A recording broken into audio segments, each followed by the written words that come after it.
이번 키워드에도 경찰이 등장하는데요. 근데 비밀 경찰이에요. 뭔가 좀 음습하잖아요. 비밀 경찰이니까 드러나지 않는다는 뜻이 됩니다. 이 키워드가 나왔습니다. 기사로 확인해 보겠습니다. 중국, 한국에서도 비밀 경찰 조직을 운영하고 있다. 국제 인권 단체가 이렇게 설명을 합니다. 이 폭로일까요, 이게?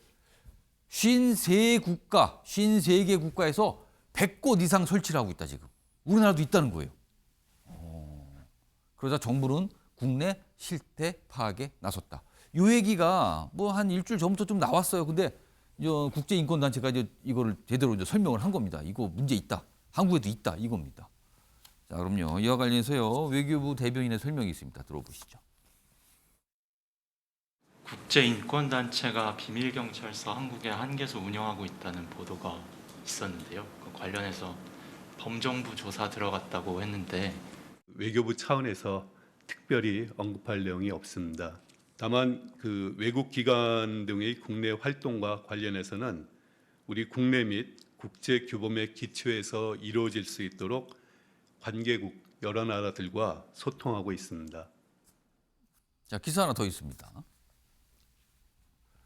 중국 비밀경찰서 국내 운영 의혹에 정부 합동 실태 파악 나섰다. 이렇게 돼 있습니다. 지금 뭐 국정원 등 경찰 동원해서 뭐 조사가 나섰다는 건데요. 그러니까 이 비밀경찰은 왜 설치하는가? 그러니까 각각 나라의 반중 인사 감시를 하기 위해서.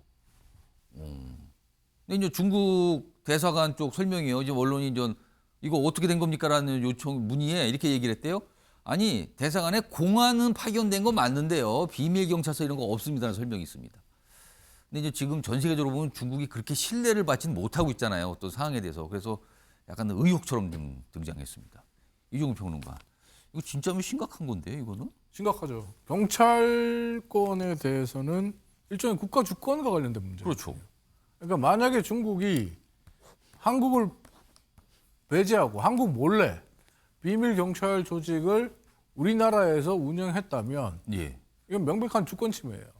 주권 침해 행위거든요. 근데 지금 이 인권단체 얘기해 보면 한두 나라가 아니라는 거잖아요, 지금 뭐 이게. 최소 53개 나라에서 지금 중국이 이렇게 광범위한 비밀 경찰 조직을 운영하고 있다라고 이야기를 하는데 실제로 뭐 지난 9월에 이게 처음 제기가 된 이후에 네덜란드라든지 독일 같은 데서는 적발해서 한 두세 군데를 폐쇄하기도 했다 그래요. 그러니까 실제 하는 것 같습니다. 중국에서는 뭐 공안만 대사관에 파견하고 있고 비밀 경찰서 없다라고 하는데 그건 전 세계 다 똑같이 합니다. 우리도 국정원이나 경찰 인력을 협조하려고 대사관에 파견하는 거거든요.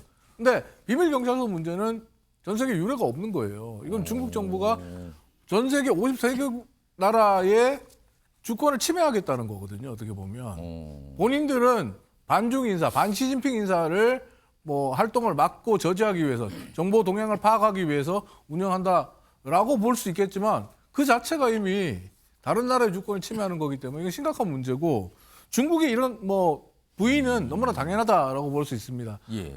우리 정부 같은 경우에 이미 외국에서 이런 비밀 경찰 조직이 운영되고 있다는 게 드러났는 만큼 이번 실태 조사를 철저히 해서 국내에 있는 중국의 일종의 비밀 경찰 조직 스테이션을 모두 뽑아야 된다. 그리고 그것이 사실로 확인되면 윤석열 정부는 중국 정부에게 정말 엄중하게 경고하고 대사를 조치해야 된다. 이런 생각이 듭니다.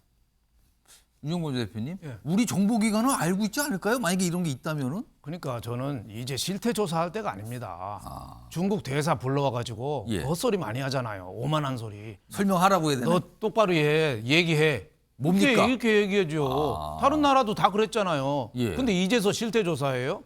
제가 보기에는 그거는 국민 감정상 용납이 안 되는 거죠. 지난달에 11월 달에 그 인도네시아 발리에서 그 G20 회의담 열렸잖아요.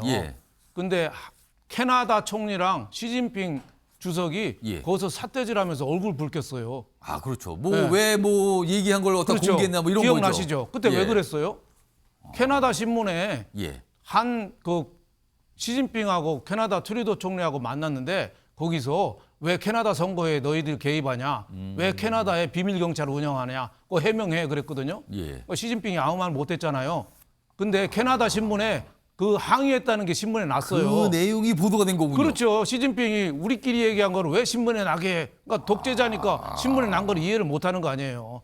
세계 각국은 그렇게 정상회담이나 여러 루트를 통해서 이의 제기도 하고 항의도 하고 그럽니다. 이거는 중국이 할 말이 없어요.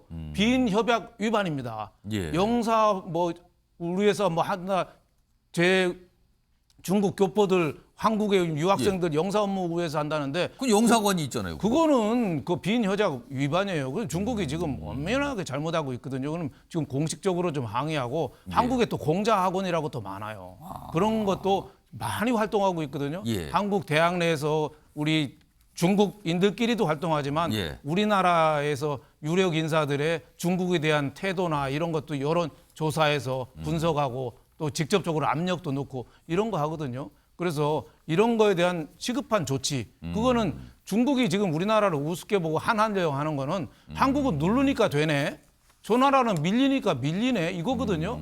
이럴 때는 따끔하게 항의를 해야 돼요. 예. 자중자애, 자기 스스로가 자존심을 지켜야지 중국이 우리 자존심 안 지켜줍니다. 그리고 또 하나 꼭 해결돼야 될 거, 예. 우리나라에 중국인들 영주권 갖고 있는 사람들, 투표권, 지방선거 투표권 갖고 있는 사람이 10만 명입니다. 그렇습니다. 우리나라 중국 가 있는 사람 투표권 있습니까? 뭐든지 상호주의를 해야죠. 예. 우리나라 선거에는 개입하게 놔두고 우리는 중국에서 입도 뻥끗 못하고 있잖아요. 예. 이건 말이 됩니까? 우리 법 바꿔야 돼요. 중국이 못하게 하든가 아니면 중국 보고 너희들도 하라고 하든가. 그러니까 똑같이 해야 되는데 왜 그러냐. 고해평등, 상호주의가 예. 외교에 가장 중요한 건데 우리 외교부는 저 자존심이 없는 것 같아요. 네. 알겠습니다. 이건 좀 글쎄요, 우리 당국이 이걸 좀 알고 있나요? 어떻게 되는 건가요? 뭐 실태 조사라고 얘기하는데 이거 정말 사실이라면 이거는 단순하지 않습니다. 상황이요. 이거는 비밀 경찰이라뇨 지금요. 우리나라에서 이런 기사가 좀 있어 소개해드렸고요.